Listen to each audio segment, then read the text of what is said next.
Assalamualaikum warahmatullahi wabarakatuh. Selamat pagi semuanya, selamat pagi Bu Dwi. Kami dari kelompok 2 ingin mempresentasikan hasil diskusi kami mengenai teks ulasan.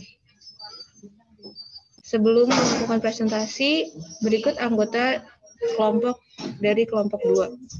Yang pertama ada Aditya Wignian Tias, ada Aska Nadia Al-Azami, Kori Asisa Maria, Devina Aisyah Gianavani, Meita Puspitasari, M. Irsyad Syaputra, Septiani Dwi Astuti, dan Sri Wulandari. Selanjutnya akan dipresentasikan oleh teman saya.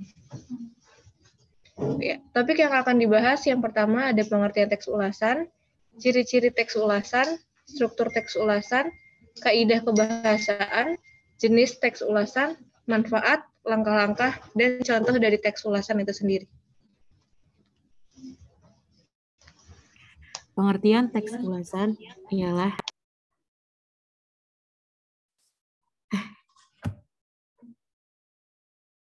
Pengertian teks ulasan yaitu teks ulasan merupakan teks yang berisi ulasan, penilaian, kritik berdasarkan pengamatan terhadap suatu karya seperti film, buku, lagu, dan karya sastra lainnya. Nama lain dari teks ulasan adalah resensi. Selanjutnya akan dibacakan oleh rekan saya, Kori.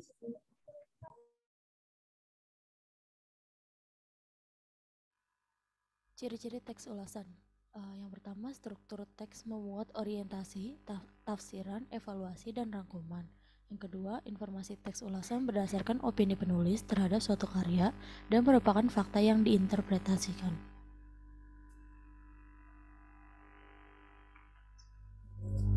Yang ketiga, ada struktur teks ulasan. Struktur teks itu identitas. Identitas berisikan identitas produk atau jasa yang diulas. Biasanya dalam identitas ini memuat seperti judul, penulis, penerbit, tahun, dan tebal halaman jika ulasan dalam buku. Yang kedua ada orientasi. Orientasi berisikan gambaran umum mengenai karya yang akan dibahas pada pembaca.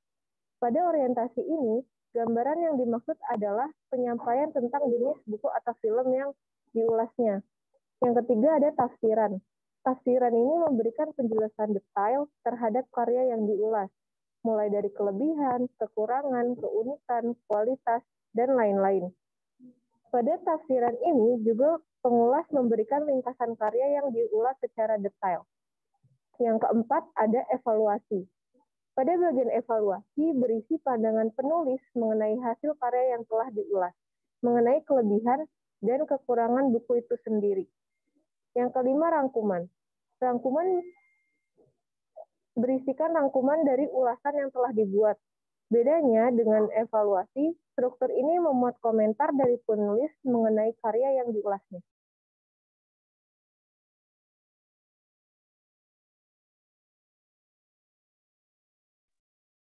Selanjutnya adalah jenis-jenis teks ulasan.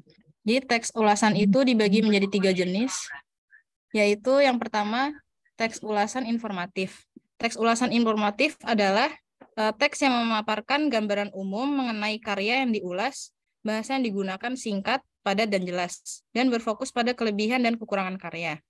Untuk jenis yang kedua yaitu teks ulasan deskriptif. Teks ulasan deskriptif itu mencakup penjelasan yang lebih rinci daripada jenis teks ulasan informatif. Dalam jenis ini, berisi gambaran sejelas-jelasnya dengan maksud agar pembaca lebih paham. Untuk jenis yang ketiga adalah teks ulasan kritis. Teks ulasan kritis memberikan kritikan terhadap karya yang diulas, namun tidak memihak kepada siapapun.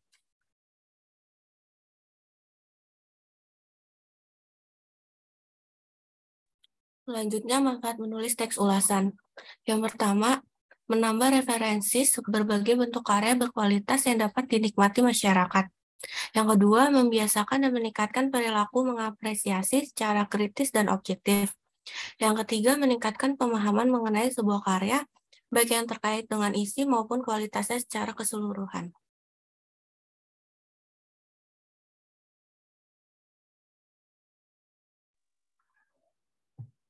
Selanjutnya ada langkah-langkah menulis teks ulasan. Yang pertama, yaitu mencatat identitas karya yang akan diulas, seperti judul, penerbit, dan lain-lain. Yang kedua, mencatat hal-hal menarik atau penting dari karya yang diulas. Lalu ketiga, menelaah kekurangan karya yang diulas. Yang keempat, merumuskan kesimpulan tentang isi dan kesan-kesan karya secara keseluruhan. Yang kelima, membuat saran-saran untuk diktat karya. Kemudian ada kaidah kebahasaan pada teks ulasan. Yang pertama, opini persuasif. Opini persuasif dibuat atau digunakan dalam teks ini bertujuan untuk mengajak atau memberikan suatu arahan kepada pembaca untuk melakukan suatu hal. Contoh kata yang digunakan yaitu jangan, hendaknya, dan harus. Yang kedua ada konjungsi koordinatif dan subordinatif yang menyatakan hubungan makna penjumlahan seperti dan, pemilihan seperti atau, pertentangan seperti tetapi, dan pembentulan seperti bahkan. Kemudian konjungsi subordinatif adalah kata penghubung yang bertugas menghubungkan dua buah klausa atau lebih. Yang ketiga, ungkapan perbandingan adalah kalimat yang membandingkan antara satu hal dengan hal lainnya yang setara dengan bentuk dan sifat serupa. Kalimat jenis ini digunakan untuk membandingkan dua hal atau lebih yang sifatnya nyata. Yang terakhir ada kata kerja material atau verba material merupakan kata yang berfungsi untuk menunjukkan aktivitas atau perbuatan nyata yang dilakukan oleh partisipan. Kata kerja material menunjukkan perbuatan atau peristiwa, seperti membaca, menulis, bisa dianggap kata kerja yang dapat terlihat oleh mata kita secara nyata.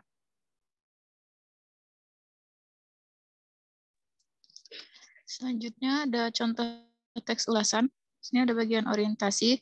Judul bukunya Cinta Brontosaurus, penulisnya Raditya Dika, penerbitnya Gagas Media T, tahun terbitnya 2006. Sini ada resensi, ulasan atau tafsirannya. Seorang penulis bernama Dika baru saja putus cinta dari Nina. Sejak itu, dia percaya bahwa cinta ada kadaluarsanya. Namun, Kokasih, yang merupakan agen naskah Dika, berusaha membangkitkan kepercayaan Dika kembali terhadap cinta. Usaha ini menempatkan Dika pada perkenalan dan perjumpaan absurd dengan berbagai wanita. Hingga tanpa disengaja, Dika berjumpa dengan Jessica yang ternyata memiliki jalan pemikiran yang sama anehnya dengan Dika. Di sisi lain, Dika mendapatkan tawaran film dari bukunya yang berjudul Cinta Brontosaurus. Namun, masalah lain datang ketika naskahnya harus diubah menjadi genre film horor yang saat itu sedang tenar. Padahal buku itu mengisahkan pengalamannya memahami cinta. Next.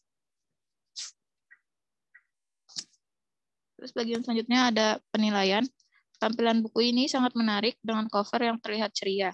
Isi buku cukup mengaduk emosi pembacanya dengan gabungan kisah komedi, cinta, hingga kehidupan sehari-hari.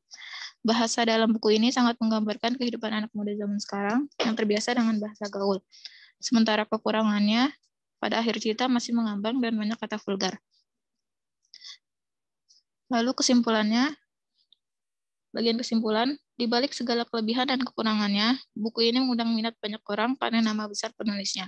Sisi humor Raditya Dika dituangkan dalam buku ini dan mampu menghibur setiap pembacanya.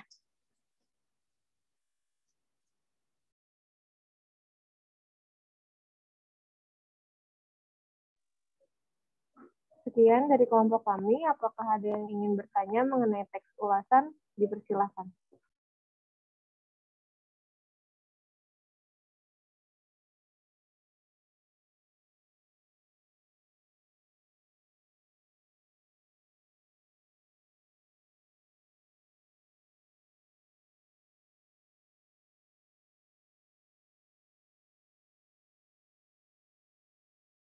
Oke, teman-temannya, apakah ada pertanyaan terkait dengan menyusun mengenai Saya ingin bertanya kepada kelompok 2. Silakan sebutkan namanya ya.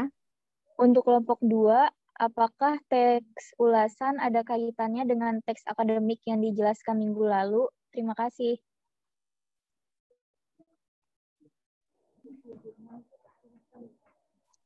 Oke, baik Anita pertanyaannya. Untuk pertanyaan, adakah pertanyaan lain dari teman-teman?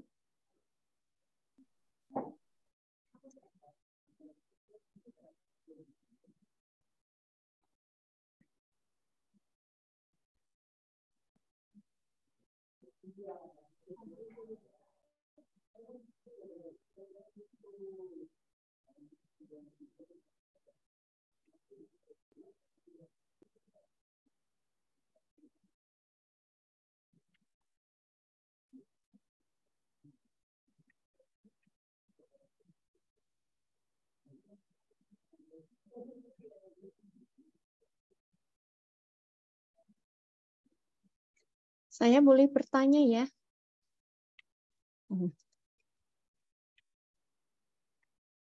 Kelompok 2. Ya. Mungkin boleh dijelaskan sedikit bagaimana kaidah kebahasaan ya, kaidah kebahasaan untuk teks ulasan itu. Apakah ada kaidah tertentu yang harus ditaati di dalam kita membuat suatu teks ulasan. Itu aja.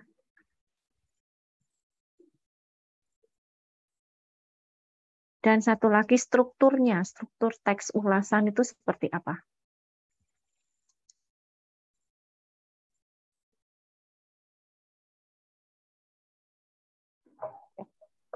Baik Bu, atas pertanyaannya.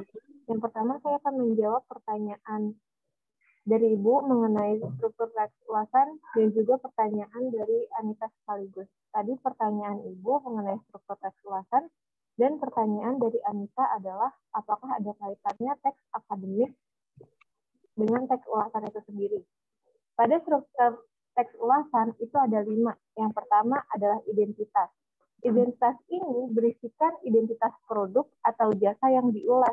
Seperti misalnya jika kita mengulas atau meresensi buku, identitasnya berupa judul, penerbit, penulis, tahun, dan tebal halamannya. Yang kedua ini ada orientasi. Orientasi adalah berisi gambaran umum mengenai karya yang akan dibahas kepada pembaca. Nah, gambaran umum yang dimaksud adalah penyampaian tentang jenis buku atau film yang diulasnya. Yang ketiga, tafsiran. Tafsiran ini memberikan penjelasan secara detail seperti kelebihannya, kekurangannya, keunikannya, dan kualitas dari produk yang diulas. Lalu yang keempat ada evaluasi. Evaluasi ini berisi pandangan penulis mengenai hasil karya yang telah diulas, mengenai kelebihan dan kekurangan buku. Jadi evaluasi ini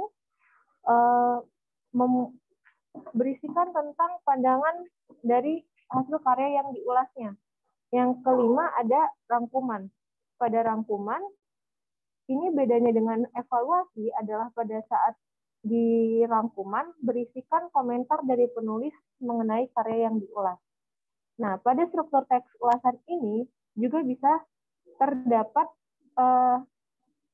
teks akademik, karena teks akademik itu kan dapat berupa berbagai macam wujud. Salah satunya adalah teks resensi itu sendiri. Jadi jika Anita bertanya, apakah ada kaitannya? Tentu saja ada. Yang pertama pada identitas.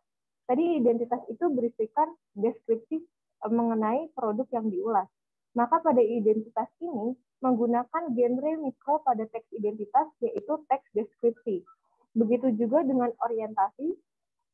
Pada orientasi ini menggunakan genre mikro teks akademik berupa teks eksposisi dan teks deskripsi. Pada tafsiran juga menggunakan genre mikro teks akademik berupa teks deskripsi dan rekon atau yang telah dibacakan gitu. Jadi tentu saja. Terima kasih.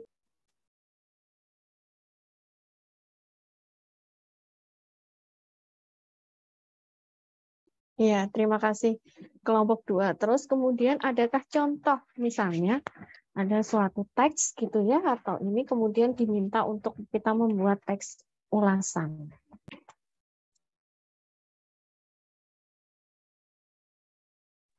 Maaf Bu, boleh diulang karena ketinggalan.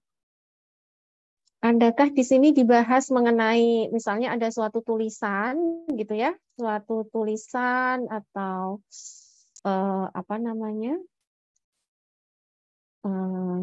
suatu tulisan lah ya di situ, terus kemudian kita membuat teks ulasannya begitu.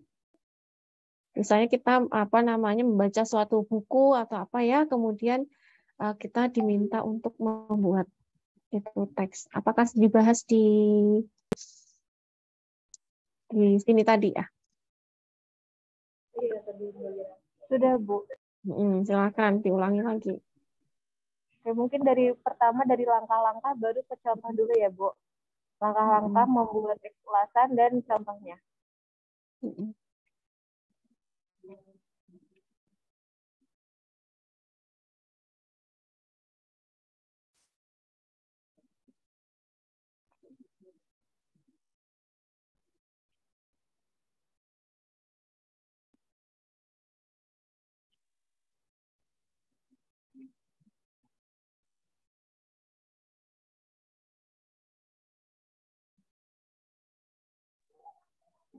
Oke, baik. Yang pertama itu mencatat karya dan yang akan diulas.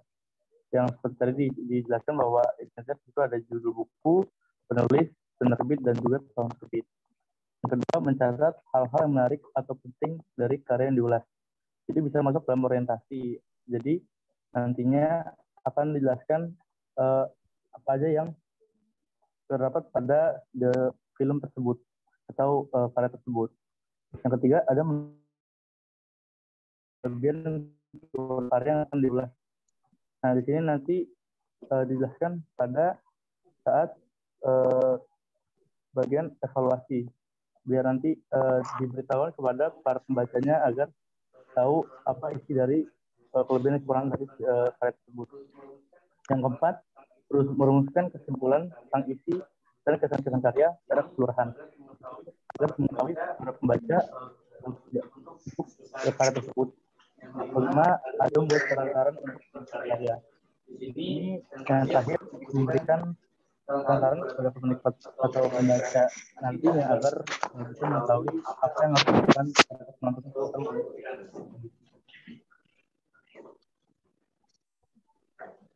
Ya.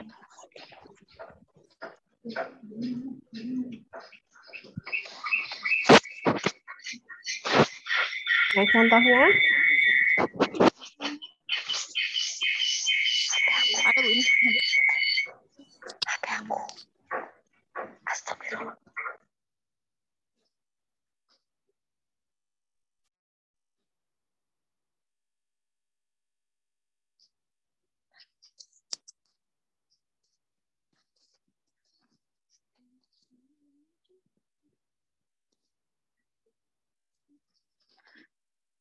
Ini ada contohnya Bu, contoh teks ulasan. Ini bagian orientasinya. Judul bukunya ada Cinta Brontosaurus. Penulisnya itu Raditya Dika. Penerbitnya itu Gagas Media T.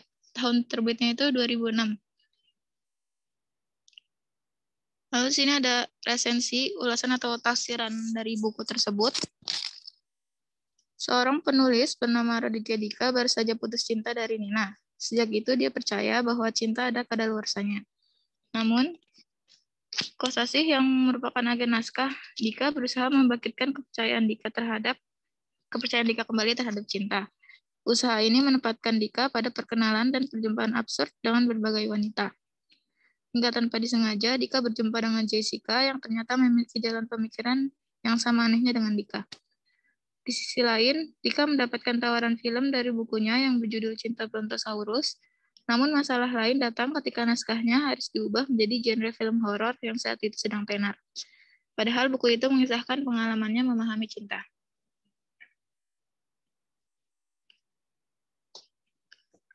Lalu sini ada bagian penilaiannya.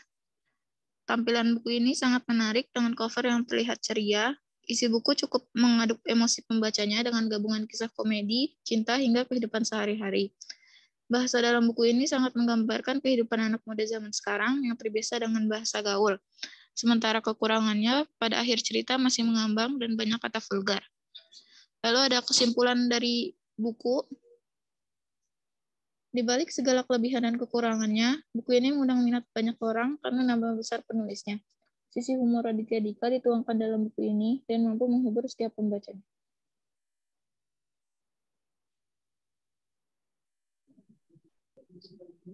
Ya, itu sudah dijelaskan mengenai ini ya, apa namanya tadi struktur dari ulasan ya.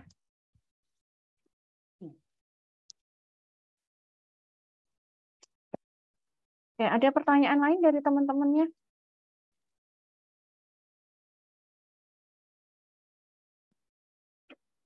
Apakah masuk semua? Ini sepertinya bukannya 49 ya. Mungkin kalian ada yang berdua-berdua ya? Iya, Bu. Ya. Terus minggu kemarin apa namanya ada tugas ya? Pertemuan. Sekarang pertemuan berapa, Gracia? 11 ya?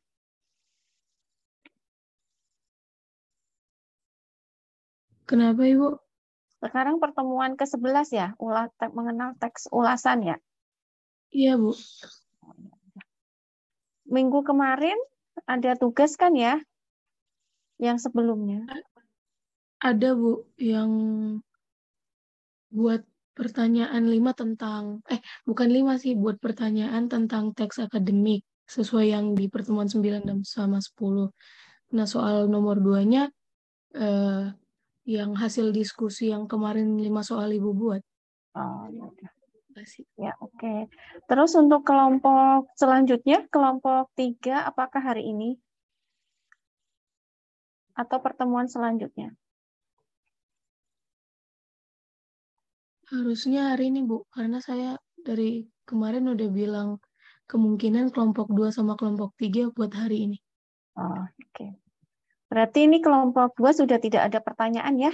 Itu kita menulis teks ulasan. Dari teman-teman yang lain?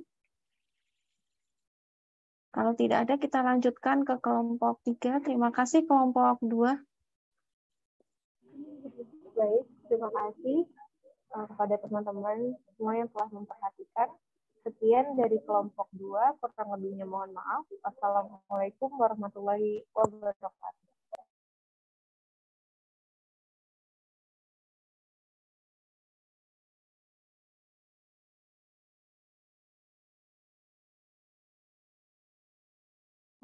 Karena saya ini 8:30 ada undangan rapat di dekanat ya, luring, tapi saya masih ada di Zoom. Nanti sambil saya ini ya, apa namanya, sambil rapat sambil ini. Jadi mungkin saya izin untuk off cam ya. Oke, silahkan kelompok 3.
Belum mulai ya?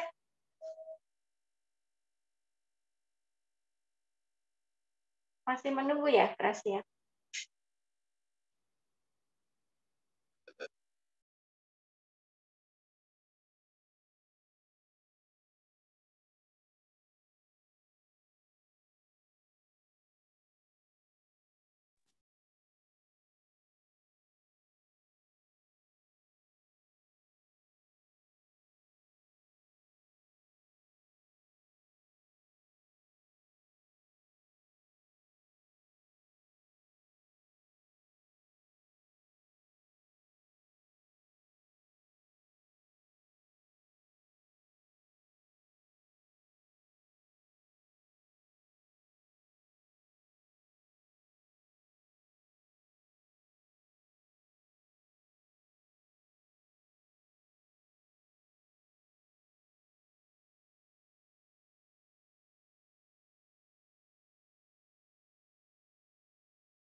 Oke, baik. Saya mulai ya, Ibu. Assalamualaikum warahmatullahi wabarakatuh.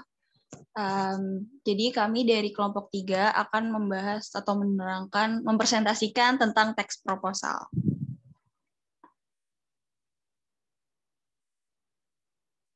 Anggota kelompoknya itu ada Anindya Lestari, Bintang Prabuana, Debbie Hermianti, Denisa, Algibran, Madia, Siti Nur Aisyah, dan Triani.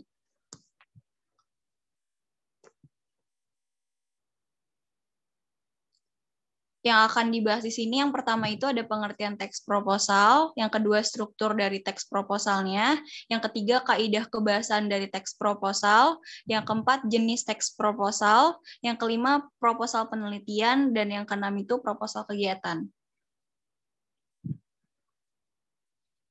Pengertian teks proposal. Jadi proposal pada dasarnya adalah sebuah usulan, rencana, atau tawaran.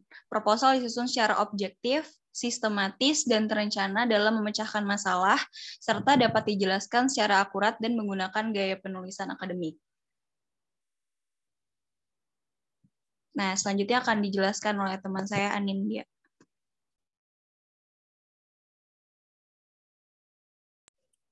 Selanjutnya ada ciri-ciri teks proposal. Yang pertama, proposal dibuat untuk meringkas kegiatan yang akan dilakukan. Kedua, sebagai pemberitahuan pertama suatu kegiatan. Ketiga, berisikan tujuan-tujuan, latar belakang acara. Dan keempat, pastinya proposal itu berupa lembaran-lembaran pemberitahuan yang telah dijilid yang nantinya diserahkan kepada si empunya acara. Lalu ada fungsi proposal. Di bidang penelitian umum, proposal berfungsi sebagai dasar untuk melakukan penelitian yang berhubungan dengan sosial, budaya, agama, ekonomi, dan bidang lainnya. Di bidang usaha atau bisnis, proposal berfungsi sebagai gambaran dan proyeksi dalam mendirikan suatu usaha. Proposal berfungsi untuk memberikan informasi mendetail tentang suatu kegiatan ketika menajukan dana untuk pelaksanaan kegiatan, misalnya perayaan, seminar, pelatihan, dan lain-lain. Dalam suatu proyek, proposal berfungsi sebagai dasar melakukan tender, baik dari lembaga pemerintah maupun swasta. Selanjutnya akan dilanjutkan oleh Bintang Prabuana.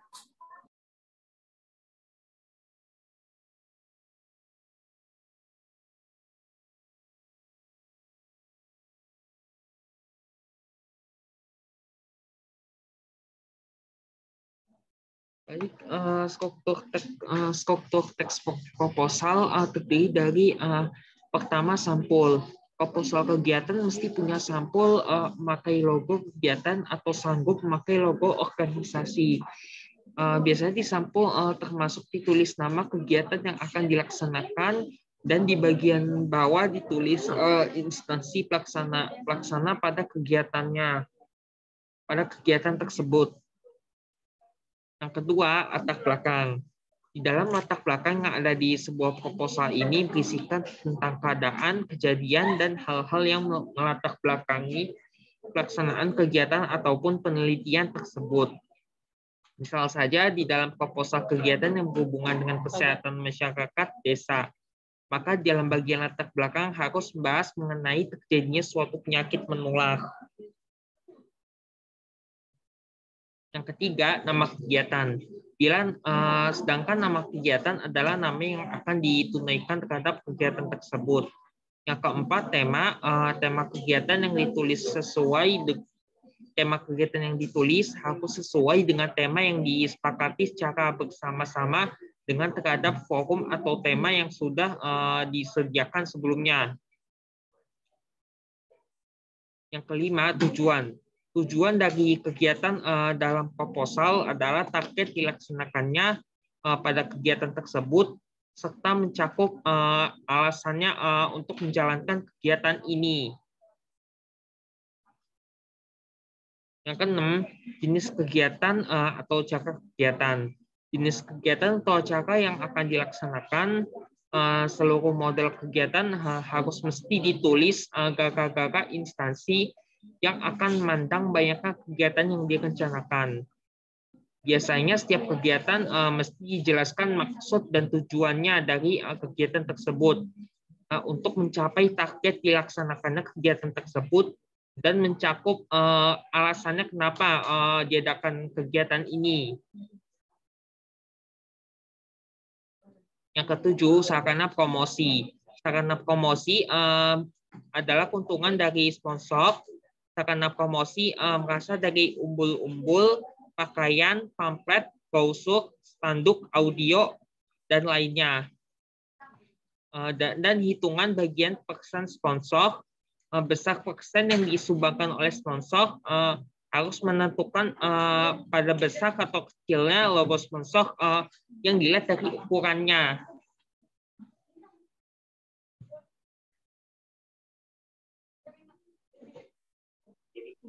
Berikutnya ada estimasi anggaran. Estimasi anggaran adalah kuantitas alokasi keseluruhan dana yang akan digunakan.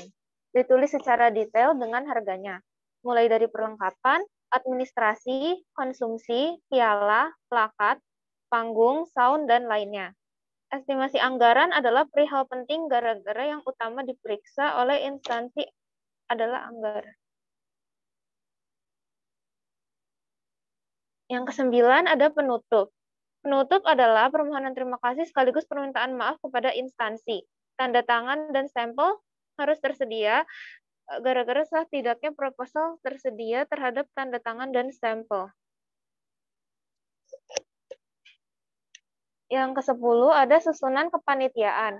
Susunan kepanitiaan mesti tersedia gara-gara sanggup sponsor memakai fasilitas, jadi memakai hitungan struktur kepanitiaan.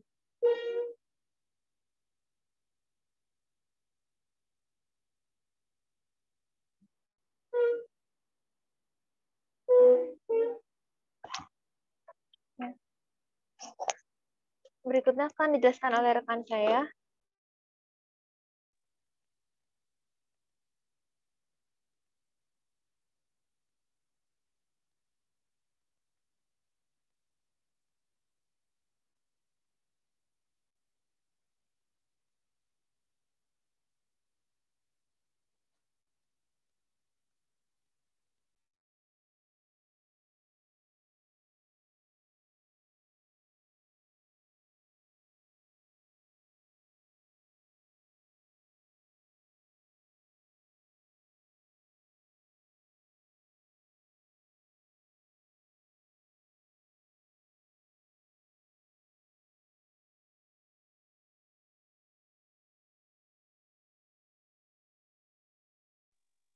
Selanjutnya akan dijelaskan oleh Madia.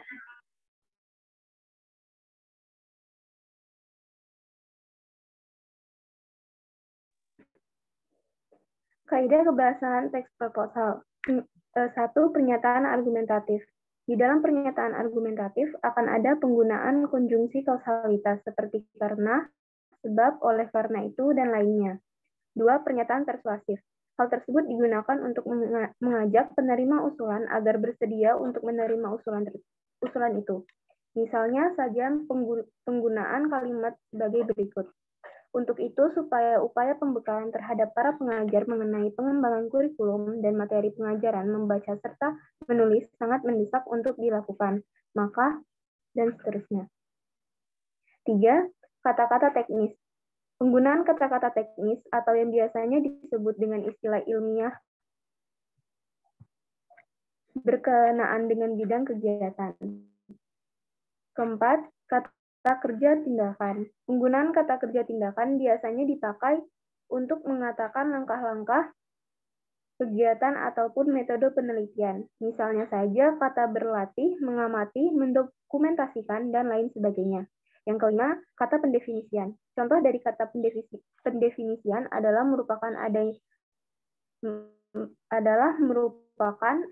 yaitu, yakni, dan lainnya.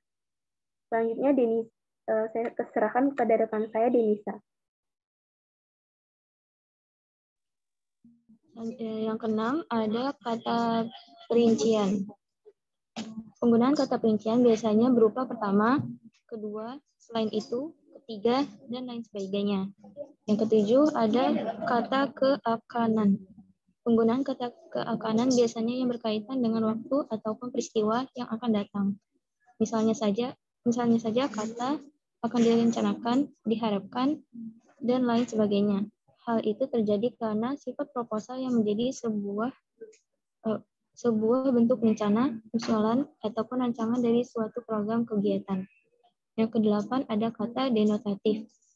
Penggunaan kata denotatif atau kata-kata bermakna untuk menghindari kesalahpahaman antara pihak pengusul proposal dengan pihak penerima usulan.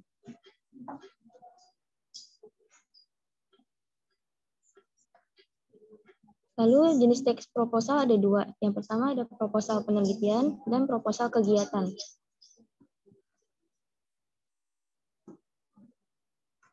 Proposal penelitian adalah sebuah pedoman yang memiliki bermacam-macam informasi suatu kegiatan yang disusun secara sistematis. Bentuk dari sebuah proposal penelitian umumnya berupa dokumen sifat yang isinya meliputi informasi rencana peneliti saat akan melakukan penelitian seperti skripsi, tesis, disertasi, dan lain-lain. Lalu yang keempat ada fungsi dari proposal penelitian. Proposal penelitian memiliki fungsi untuk meyakinkan kepada orang lain bahwa penelitian yang diusulkan penting untuk dilakukan. Selain itu, proposal penelitian dapat menjadi sebuah kerangka acuan bagi peneliti dalam melaksanakan penelitian, sehingga penelitian dapat berjalan sesuai rencana yang telah ditetapkan sebelumnya. Singkatnya, proposal penelitian dibuat agar peneliti mendapatkan persetujuan, sehingga peneliti bisa melaksanakan penelitiannya tersebut tanpa adanya hambatan dari pihak manapun.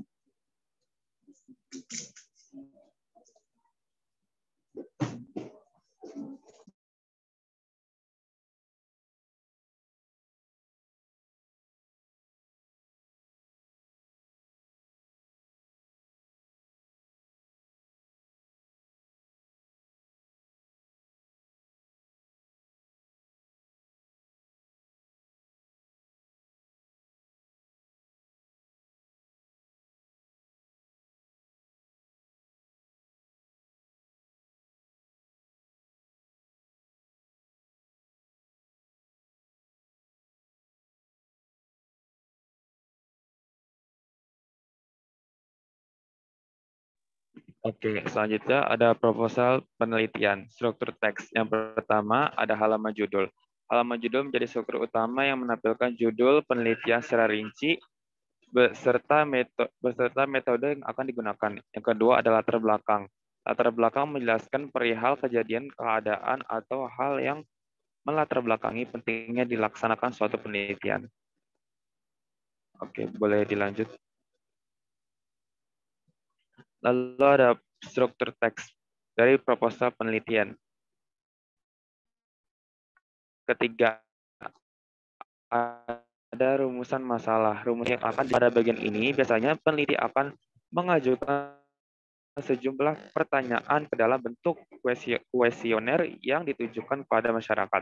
Yang keempat ada batasan masalah. Di bagian ini, peneliti biasanya akan membatasi ruang lingkup dalam penelitian dapat berupa tema, wilayah yang diteliti, atau lokasi dan sumber penelitian. Tujuannya yaitu agar penelitian yang dilakukan tidak melebar ke aspek yang lain yang tidak menjadi fokus utama. Boleh dilanjut?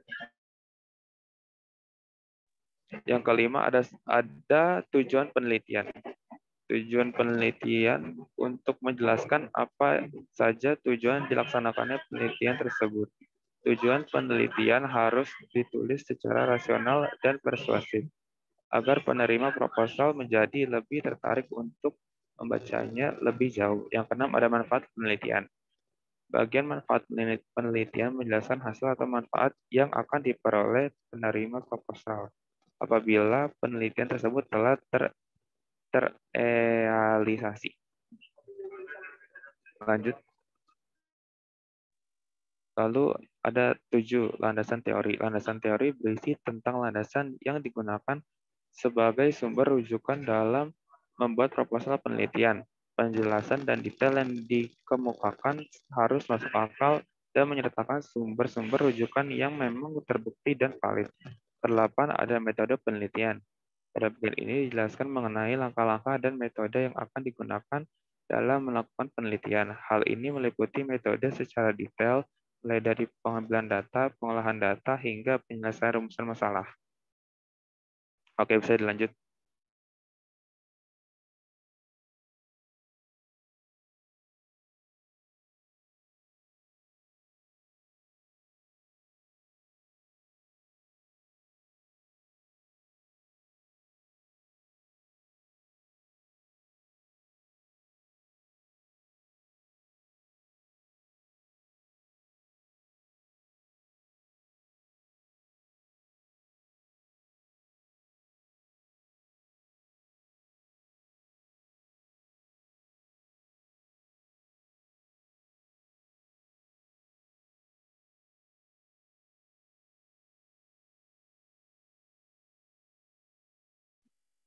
Baik, selanjutnya akan saya lanjutkan.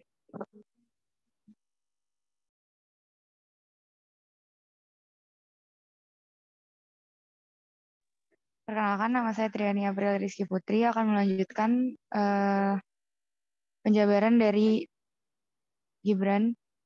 Selanjutnya nomor 9, kerangka penulisan laporan. Pada struktur penulisan laporan berisi tentang poin-poin penting yang menjadi pokok bahasan dalam proposal penelitian. Di bagian ini dijelaskan juga aspek apa saja yang menjadi dasar penelitian, dari bagian awal hingga akhir penelitian. Yang ke-10 ada daftar pustaka. Di daftar pustaka dijelaskan apa saja sumber rujukan dan referensi yang digunakan dalam penelitian, bisa berupa buku, jurnal, kutipan, artikel di koran atau internet, serta penelitian lain. Lanjut.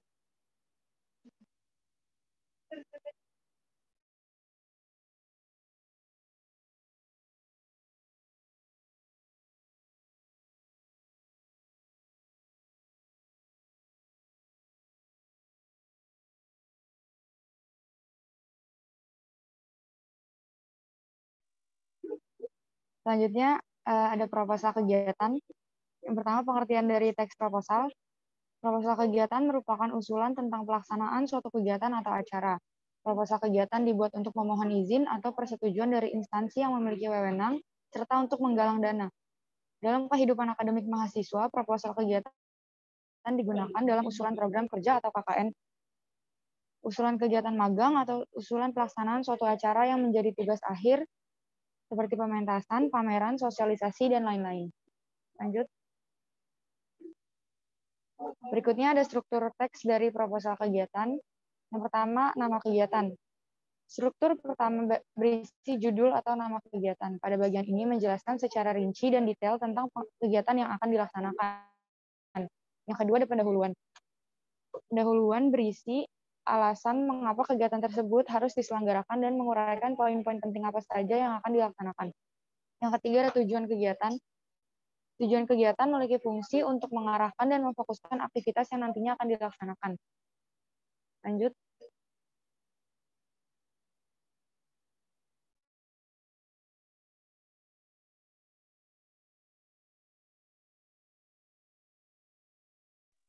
Yang keempat ada sasaran kegiatan.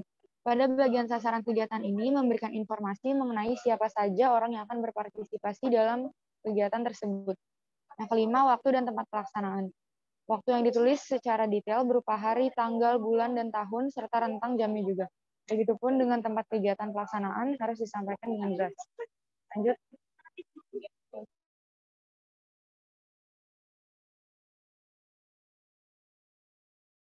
Selanjutnya akan dibacakan oleh rekan saya, Siti Nur Aisyah. Oke, selanjutnya itu ada yang keenam, susunan acara. Susunan acara atau yang disebut sebagai rundown ini menjelaskan apa saja susunan acara yang akan dilaksanakan dalam kegiatan tersebut.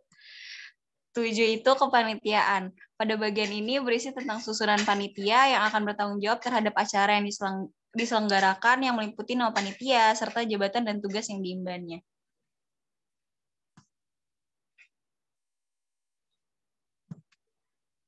Next. Yang kedelapan itu ada anggaran dana. Dalam bagian ini menjelaskan secara rinci tentang kalkulasi anggaran biaya yang dibutuhkan untuk kegiatan tersebut. Jadi estimasi biaya wajib ada dalam sebuah proposal kegiatan karena hal ini menjadi pertimbangan bagi pihak sponsor ataupun donatur. Yang kesembilan itu penutup, yang dimana pada bagian akhir atau penutup ini menjelaskan mengenai ringkasan dari kegiatan yang akan dilakukan. Next.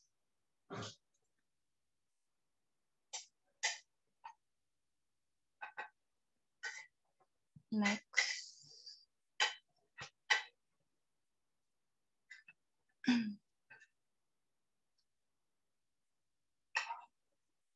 Ini ada contoh dari teks proposal kegiatan. Bisa next saja.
Oke, jadi sekian presentasi dari kelompok kami. Sekian presentasi dari kelompok kami. Mungkin ada yang mau bertanya?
Assalamualaikum.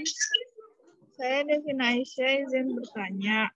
Perbedaan dari proposal formal, non-formal, dan semi-formal itu apa? Terima kasih. Oke, baik. Terima kasih pertanyaannya, Devina.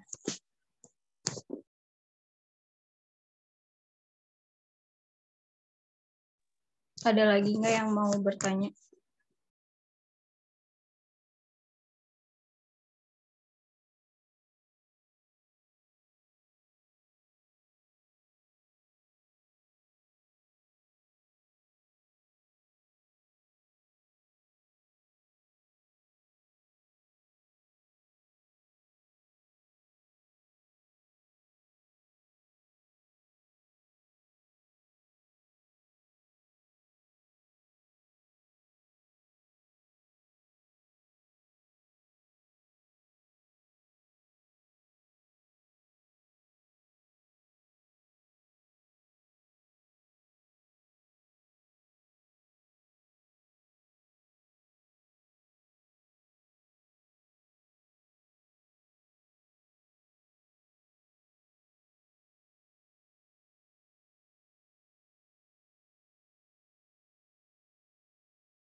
Baik, izin menjawab pertanyaannya Devina.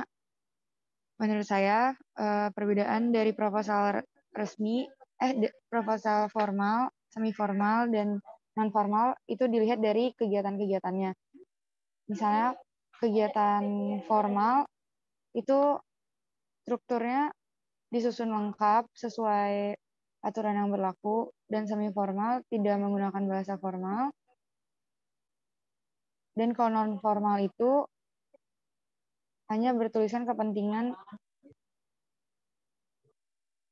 penjelasannya, tidak selengkap dan tidak sebaku dari proposal formal.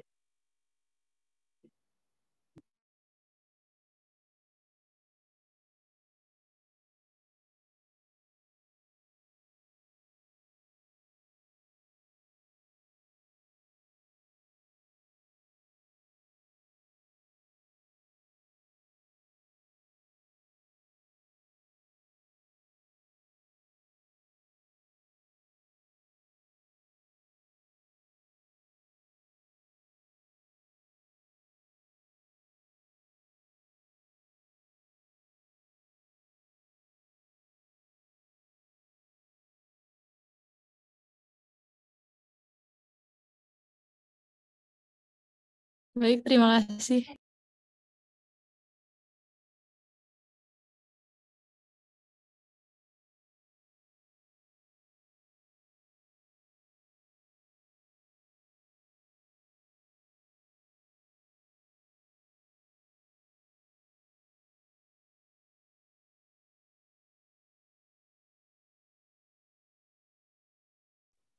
Oke, baik. Karena sudah tidak ada pertanyaan lagi juga, dan sudah terjawab juga ya, Devina, pertanyaannya.